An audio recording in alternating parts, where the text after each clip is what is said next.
Hey everyone, my name is Katie with Spoken Gospel.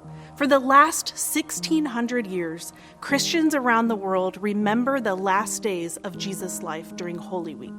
Today is Holy Saturday. Holy Saturday remembers the day Jesus rested in his tomb. We know relatively little about what happened during the day Jesus lay buried in his tomb. We know that it was a Sabbath day, a day of rest for faithful Jews.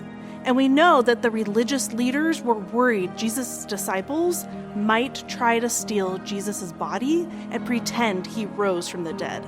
Not much else is known about what happened on this particular Saturday. That might be part of this day's significance. Jesus is dead because nothing is supposed to happen. There are no more miracles to be done, no more Jewish laws to fulfill, no more sins to atone for, and no more powers to fight. On the cross, Jesus said, "It is finished."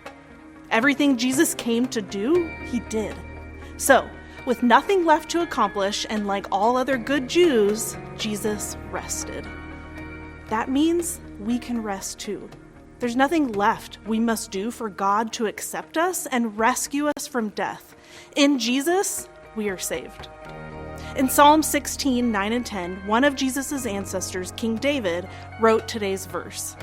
"My heart is glad, and my tongue rejoices. My body also will rest in hope, because you will not abandon me to the realm of the dead.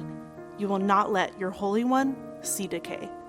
God had once promised David that his dynasty would last forever, and even after he rested in death, God would raise one of his sons to rule God's people forever.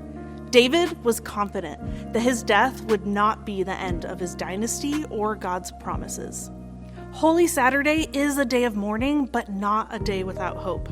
Holy Saturday is good news because Jesus announces that death is never more than a nap.